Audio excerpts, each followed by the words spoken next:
Bon après-midi, mesdames et messieurs, et bienvenue à ce deuxième numéro de Parole d'Homme.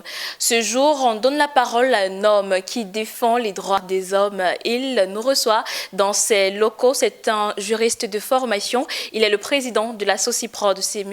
Job Apieye qui nous reçoit aujourd'hui, justement. Avec lui, on parlera de son association. On parlera également de l'actualité au Cameroun. Il est là ce soir, bien sûr, M. Job Apieye. Bonsoir et merci de nous recevoir chez vous. Bonsoir Mireille. Le plaisir est pour moi de vous recevoir dans les locaux de la Sociprod ici à Douala. Ouais. Merci de nous recevoir parce que l'accueil vraiment était très chaleureux. Ah, merci. Comment vous allez? Non, ça va. Et vous? Ça va super, mais je me posais quand même certaines questions parce que tout à l'heure, justement, j'ai parlé de la Sociprod en début des propos. Qu'est-ce que c'est la Sociprod? C'est quoi la définition du sigle? Et c'est quoi l'origine en réalité de la Sociprod? Voilà, la Sociprod, c'est d'abord entendu comme société civile pour la promotion des droits et devoirs. C'est une association de droit camerounais qui a vu le jour en 2018 précisément et qui officieusement existait depuis 2017, un an avant, et qui tire ses sources d'une histoire, d'une anecdote que je voudrais raconter.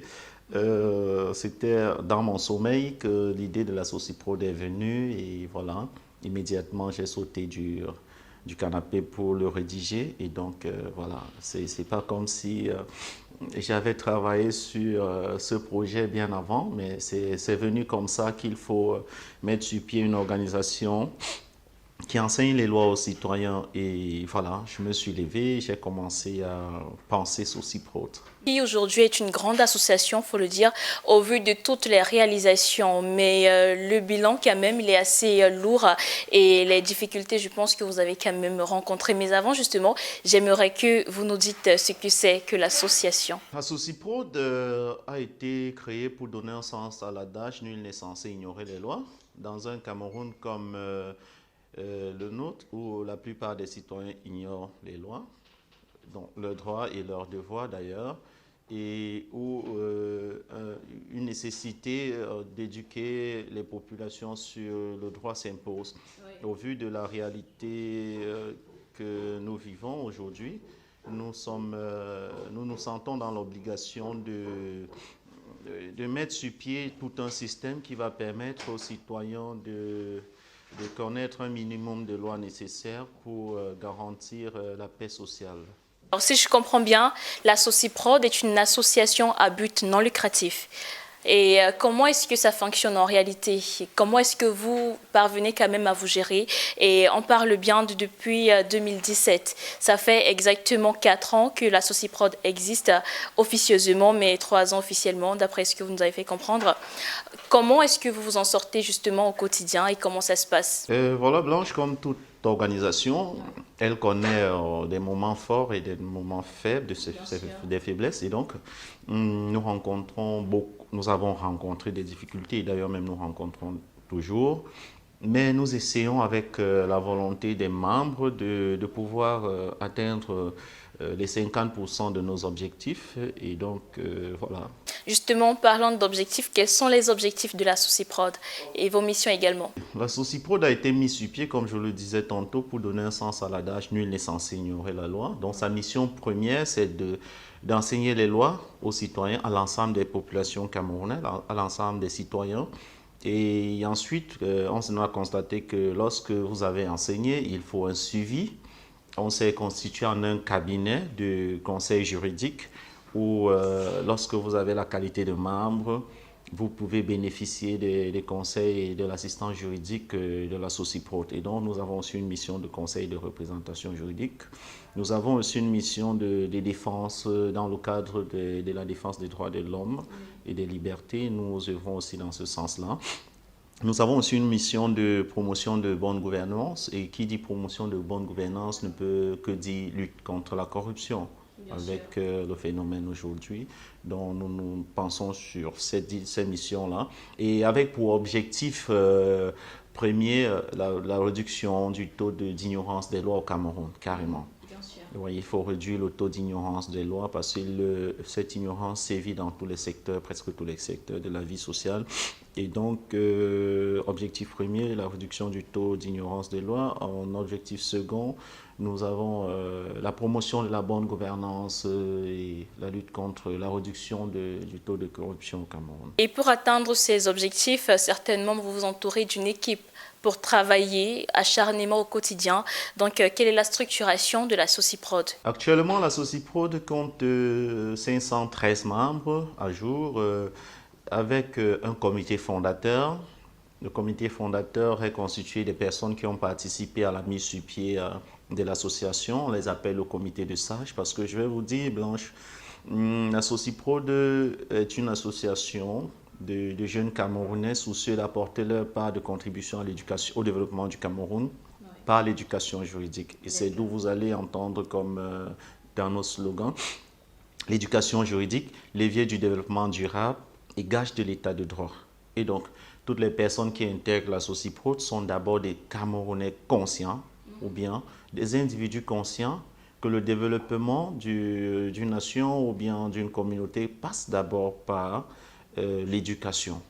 Et le développement durable passe par l'éducation juridique. Et donc, nous, comme je vous le disais tantôt, nous avons 512 membres, un comité fondateur, un bureau exécutif, des membres actifs et des membres passifs. Le bureau exécutif, ce sont eux-là qui exécutent les décisions de l'Assemblée générale. Et les membres actifs, ce sont eux-là qui travaillent, soit temporairement ou permanemment pour l'association. Et les membres passifs, ce sont ceux qui bénéficient des avantages ou bien des prérogatives de l'association. Et j'insiste sur le comité fondateur, appelé comité de sages, parce que ce sont eux-là qui ont pensé le projet à la base et qui sont comme les gardiens, les gendarmes de l'association. Voilà. Voilà, vous avez dit, vous avez 502 membres exactement, 512 membres, voilà, c'est énorme quand même. On se dit à ce moment, vous êtes quand même quelqu'un qui avait un potentiel de gérer les individus. Maintenant, étant donné que la SOCIPROD est une association à but non lucratif, comment faites-vous pour gérer ces 512 membres? Heureusement pour nous que, comme je vous l'ai dit tantôt, la SOCIPROD n'admet que des personnes conscientes que le développement doit passer d'abord par elles, ce qui fait que la plupart de nos actions sont financées par nos moyens propres, c'est-à-dire des contributions propres et donc les frais d'adhésion, voilà aussi. Nous avons une équipe au niveau de la diaspora qui porte beaucoup sur le plan financier, des contributions financières, qui apporte beaucoup des contributions financières à l'association. Donc, au Cameroun, il y a quelques membres qui se mettent aussi pour apporter des soutiens financiers, mais le plus lourd est porté par la diaspora. Et donc, voilà comment nous parvenons à fonctionner. D'accord. Et cette question est pour les personnes qui nous regardent justement à présent. Comment on fait pour entrer dans la SOCIPROD, dans l'association, pour être membre à part entière de la SOCIPROD? Comment ça se passe? Est-ce que c'est compliqué? Est-ce qu'il y a une procédure à respecter forcément? Oui. Première des choses, il faut d'abord être conscient. Parce que c'est une organisation qui a un grand rêve de s'étendre à travers le monde. Vous savez, on n'a pas d'organisation type de promotion de l'éducation juridique. Beaucoup d'associations ou d'ONG sont toujours dans le cadre, exercent toujours dans le cadre de la défense des droits humains et des libertés. On n'a pas une organisation type qui fait dans la promotion de l'éducation juridique. Alors, lorsque ces organisations interviennent dans la défense, c'est lorsque le préjudice est déjà subi. Il est là, avant que vous allez voir des ONG ou des associations venir pour résoudre le problème. Alors, il faut prévenir. Puisqu'on dit prévenir vaut mieux que guérir. Et la prévention se fait par l'éducation. Si les lois sont faites pour les hommes, c'est important que les lois soient mises à la disposition des hommes. Et donc, nous avons pris sur nous cette mission de répandre les lois à l'ensemble des citoyens afin que nul n'en ignore. Voilà. Voilà, vous parlez d'ensemble de citoyens, justement, vous essayez comme ça d'éduquer les citoyens et vous le faites également au niveau des chefs traditionnels. Voilà, cette partie-là qui est quand même assez importante dans notre société. Nous avons constaté que vous avez formé plusieurs chefs traditionnels du côté de la région de l'Ouest au Cameroun. Quelle est la portée d'une telle initiative? Quel était le but en réalité? La formation des chefs traditionnels qui a débuté depuis, je crois, le projet a été élaboré en janvier, à partir de janvier 2020, avec le corona qui est entré en jeu, et qui a pris corps en septembre. On a débuté le 5 septembre carrément, dans l'arrondissement, dans le département du Bamboutos, arrondissement de Galim, groupement Bamenjin. Pourquoi la formation des chefs traditionnels sur le droit foncier? Et en plus, en plus de ça, le droit successoral, parce qu'on a aussi évoqué les questions de succession. Vous savez, Blanche, les chefs traditionnels sont des auxiliaires d'administration, d'abord. Ce sont les gardiens des coutumes, des us et coutumes. Et on s'est dit, depuis l'avènement de l'ordonnance, du décret de juillet 1977, organisant les chefferies traditionnelles au Cameroun, ces chefs traditionnels n'ont jusqu'ici pas reçu des formations, tout comme les autres auxiliaires d'autres corps. Parce que quand on dit auxiliaire d'un corps, on suppose qu'il y a une formation à la base. Parce que quand on parle des auxiliaires judiciaires, on voit les avocats, les huissiers, les notaires, okay. Ils subissent des formations. Et comment les chefs traditionnels sont appelés auxiliaires d'administration alors qu'ils n'ont pas une formation en administration? Ok. L'État ne pouvant tout faire, nous nous sommes dit, pourquoi ne pas se constituer un projet allant dans ce sens pour apporter quelques connaissances juridiques, beaucoup plus, aux chefs traditionnels. Et nous sommes allés voir dans l'une des missions des chefs traditionnels, qui est la gestion des populations au niveau des terres, qui sont beaucoup plus des gardiens moraux et qui interviennent beaucoup plus dans les litiges fonciers. Nous nous sommes dit, mais pourquoi ne pas aller les éduquer dans ce sens-là? Parce qu'ils sont souvent sollicités dans la plupart des temps en zone rurale pour arbitrer les litiges fonciers, les conflits fonciers. Et ils se fondent sur la coutume pour résoudre le problème. Et souvenez-vous, la coutume est inférieure au droit. C'est dire que la solution donnée par le chef traditionnel n'est pas définitive. Voilà, parfois même la solution donnée porte encore beaucoup plus atteinte à l'ordre public. Elle crée des soulèvements parce qu'elle ne cadre pas avec la norme. Et donc, la loi qui est la norme générale devrait être, avant même d'y arriver, être connue par ces gardiens de la tradition, afin de comparer le droit avec la coutume en même temps. Parce qu'il y a des lois coutumières ou bien des coutumes qui ne sont pas favorables, qui méritent même d'être supprimées. Et donc, si le chef traditionnel se fonde sur cela, il ne peut que créer des conflits. Et donc, nous avons jugé utile de leur apporter des formations juridiques, en ce sens-là qu'ils peuvent être capables d'apporter des solutions primaires pour éviter des conflits. Je vous prends un exemple avec des servitudes. Vous allez aller dans les villages, vous allez voir des personnes qui travaillent et n'observent pas des servitudes. Nous avons assisté à une résolution de conflit à l'ouest, dans une partie de l'ouest, où le chef disait que ce n'était pas une obligation pour le propriétaire du fonds voisin de céder passage. Et donc nous nous sommes demandé à l'instant, mais comment est-ce que celui-là devrait faire pour transporter ses récoltes? Devrait-il prendre un avion?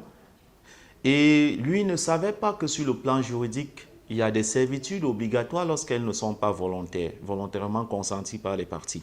Et donc, on a compris le besoin urgent d'éduquer ces chefs traditionnels afin qu'en se prononçant sur les questions foncières, qu'ils puissent se référer aussi au droit.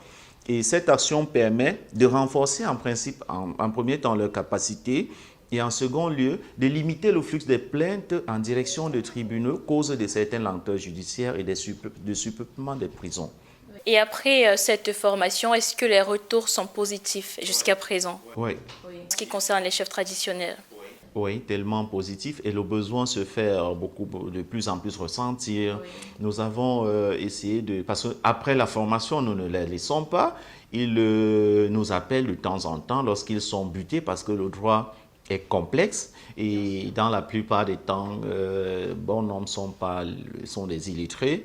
Et donc, il faut surtout que nous formons en langue, dans les langues nationales et en langue locale en même temps pour faciliter la compréhension. Et donc, nous les assistons de temps en temps. Lorsqu'il y a, par exemple, des tribunaux coutumiers, nous y arrivons et nous les soutenons dans leurs actions. Alors, Monsieur Appuyé, tout à l'heure, vous avez dit l'État ne pouvant pas tout faire, la Sociprod s'est donné pour objectif de venir en aide quelque peu à l'État camerounais. Est-ce qu'aujourd'hui, l'État a eu à faire un geste, peut-être dans votre association? Est-ce que l'État a réagi jusqu'à présent, depuis la création de l'association? Bon, peut-être avec un accompagnement, je vais dire, physique. Voilà, parce que nous avons l'onction de l'État. L'onction de l'État, puisque vous ne pouvez qu'exister, avoir la personnalité juridique que si vous avez l'onction de l'État, c'est-à-dire par un récépissé de déclaration. Nous avons déjà. Et lors de la formation à Galim, nous avons été accompagnés par l'administration, le sous-préfet, la brigade et autres. Et donc, nous avons, et c'est vrai que nous en demandons plus surtout à l'autorité de tutelle, le MINAT, voilà, qui doit nous faciliter cette formation-là, nos déploiements surtout sur le terrain. Mais jusqu'ici, on n'en a pas encore reçu ce dont nous avons besoin. Alors, nous vous avons vu vous déployer, vous et votre équipe, sur l'étendue du territoire dans les lycées et collèges. Nous vous avons vu aux côtés des écoliers, oui, de ces personnes-là qui sont encore sur les bancs de ces personnes, ces collégiens. Avec votre équipe, bien sûr, c'était dans la région de l'Ouest, dans la région du Centre et même dans la région du littoral. Quel était le réel objectif? Vous allez constater depuis une décennie déjà, les milieux scolaires sont devenus les lieux où se déroulent les spectacles les plus délinquants de la société. La jeunesse qui jadis était considérée comme fer de lance de la nation est de plus en plus sur la voie de la dérive. Et après nos études, nous avons constaté que les règlements intérieurs des établissements ne sont plus capables de contenir la discipline en milieu scolaire, dans la mesure où vous allez constater que les règlements intérieurs prévoient l'exclusion définitive comme sanction suprême de l'élève délinquant. Alors, l'élève délinquant n'a plus peur de cette mesure. Oui, parce qu'il estime que s'il est exclu de cet établissement X, il ira s'inscrire dans l'établissement Y. Ok. Et donc, vous allez constater que le problème là n'est pas résolu. Il est déplacé d'un établissement à un autre, puisqu'il va continuer sa sale besogne là-bas. Et donc, il faut plus que l'élève pense que l'exclusion définitive est la sanction. Ou bien défricher, ou bien laver le sol, c'est une sanction. L'élève est un citoyen comme les autres. La tenue des classes ne cadre pas la responsabilité pénale, ni civile.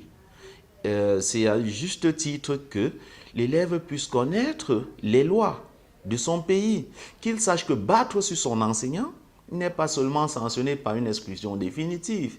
Si l'enseignant c'est un fonctionnaire, on va parler de violence en fonctionnaire.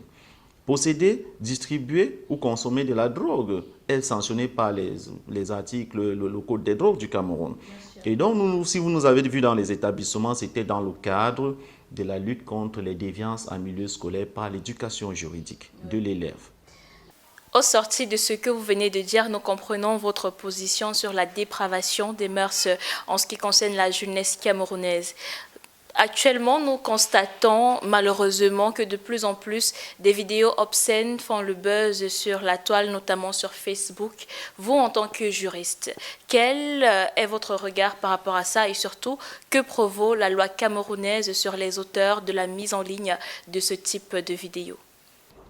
Premièrement, je vais dire que nous sommes entrés dans le développement technologique avec l'âme, c'est-à-dire le corps et l'âme sans comprendre, sans qu'on ne nous explique la manière d'utilisation de l'outil. et dont les téléphones d'entre les mains des individus sont devenus plutôt des dangers.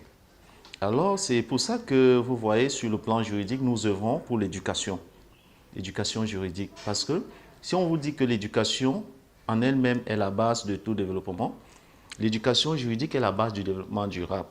Vous allez constater que la société camerounaise coule. C'est un laisser-aller. Parce que les gens ne mesurent pas l'ampleur des actes qu'ils posent sur le plan juridique surtout. Parce que si l'individu savait que propager une information sans avoir vérifié de la véracité de cette information, l'individu ne le ferait pas. Et donc, d'où la nécessité d'éduquer. Voilà. La loi, vous allez voir, la loi du 21 décembre 2010 sur la cybersécurité, la cybercriminalité au Cameroun réprime les infractions de propagation des fausses nouvelles et autres. Encadre, je veux dire.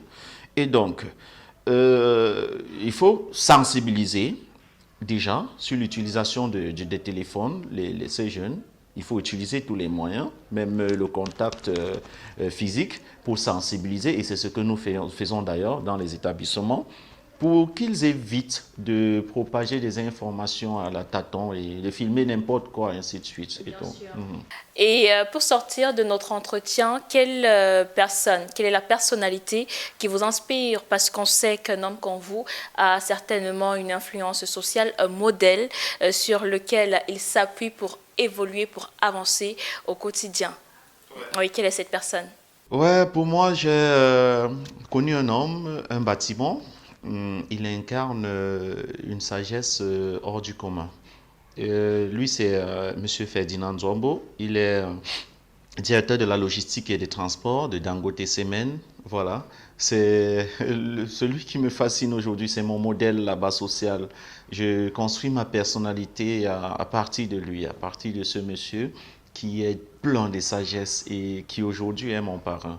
Oui. Et à qui je passe un coucou. Et à qui on dit merci pour ce qu'il a fait, parce que vous êtes devenu quelqu'un de bien et quelqu'un de grand. Surtout au vu de tout ce que vous faites pour la jeunesse, également pour la loi camerounaise, pour les chefs, parce que vous êtes aux côtés vraiment de tout. Vous êtes dans tous les domaines de la vie et nous vous disons merci pour ce que vous faites. Quel est le conseil que vous pouvez donner à toutes ces personnes, à tous ces jeunes-là qui sont parfois égarés, qui ne savent pas véritablement le comportement à adopter au quotidien? Voilà, aujourd'hui, je vais dire à la jeunesse de travailler durement et de croire en ses rêves, parce que, vous savez, les jeunes Camerounais se sont livrés à la paresse, à la débauche, et les conséquences sont visibles aujourd'hui. Et donc, il faut croire d'abord à ses rêves. Et déjà, j'implore les parents de pouvoir encore plus à l'éducation de l'enfant, parce que c'est au bas âge qu'on acquiert toutes les capacités qu'on devrait retransmettre au courant de sa vie. Donc, les parents doivent se remettre en cause s'il y a lieu. Oui. Et une rééducation même parentale, parce que c'est qui est parent, la question de qui est parent. Voilà, donc c'est où il faudrait insister sur l'éducation, le changement des mentalités, qui a été l'un des projets, je me rappelle, du chef de l'État en 1984, dans l'un de ses discours, son Excellence Paul Biya, il parlait d'un changement de mentalité comme projet de développement au Cameroun. Et davantage également encadrer la jeunesse camerounaise. Alors, comment faire pour vous avoir sur les réseaux sociaux? Comment faire en réalité si on veut entrer véritablement dans l'association Sociprod? Comment on fait pour entrer en contact avec vous et où êtes-vous situé? Donc, voilà. L'association Sociprod est située ici à Douala, quartier Bonamoussa Sable, derrière ABK Radio plus précisément. Et sur les plateformes réseaux sociaux, nous avez Sociprod officiel à Facebook, Sociprod TV, à YouTube, sur Internet, le site web www.sociprod.com. Et nous avons nos contacts on peut lire au bas de l'écran tout à l'heure.